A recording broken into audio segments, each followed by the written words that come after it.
Raider is the fourth character I've done multiple runs with, and feels wonderfully distinct from all the others. He is a perfect fit for the Libra fight, negating the buffing phase the boss initiates every so often in battle. If there's one thing I want you to take away from this video, it's that your choice of Nightfarer matters greatly. This run wasn't the greatest of all time, but I still walloped the Night Lord that I was most unpracticed with. This expedition was a bit of a slow start. Instead of hitting level 2 before going to a point of interest, I made it to level 3 from enemies in the field. The biggest jump in levels is between 1 and 2, so this is not necessary, but if you can get to level 3 early, there's no harm in it. The next major development was getting the Sacred Spiked Case Deuce to drop from a cathedral. Libra's main weakness is madness, but Holy is very effective against him also. With this nice bleed weapon, I challenged a tree sentinel. That fight was a bit of a mistake this early, as my damage was trash, and it was at the edge of the storm, so I had to pack it up and leave right as the rain began to close in. Starting the first night boss at level 5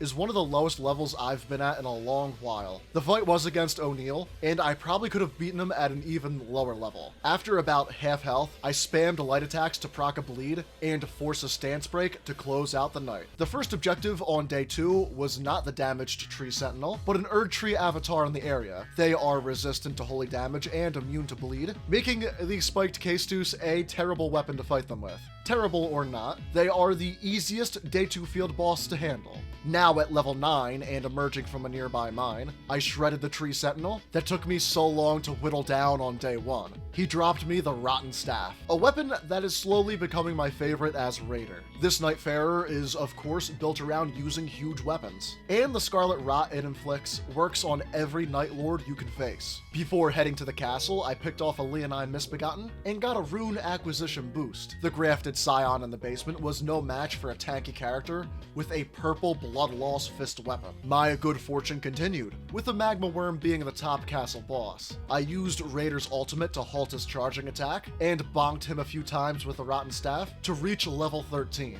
Dropping in on an Elder Lion below, I beat him and got some physical damage negation, and a few more runes before the night boss. That night 2 boss was a Deathbird.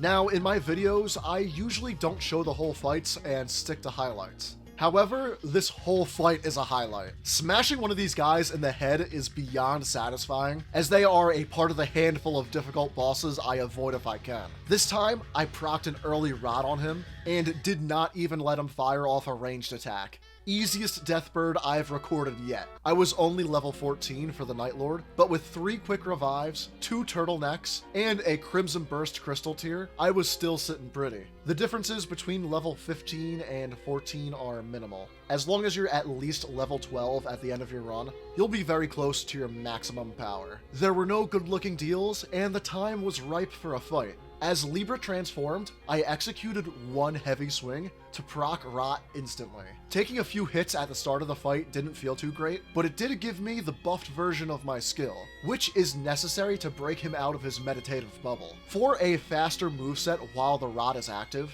I switched to the Spiked Case Deuce. As mentioned earlier, Holy is great for this fight, and that is the damage type those fist weapons were dealing. I'm much more comfortable with their faster moveset too. I did screw up later in the fight and was caught without a buffed skill, so Libra was in his buffed golden state for a little while. If this happens, play passively and he will revert back to normal soon. Overall, Raider made me much better at fighting this Night Lord, and I'm hyped for his Everdark Sovereign version. For my relics, I used the improved Knight of the Baron. For much better criticals, the Rally Relic you get upon beating Heolster for the first time. That gives you HP restoration, +2 vigor, and +2 poise. And finally, I used a relic that gave me better stance breaking when two-handing a weapon. For more fights and build videos like this, be sure to like and subscribe to TheJerseySide, where a video like this will be posted every single Friday at 5 p.m. Eastern Time.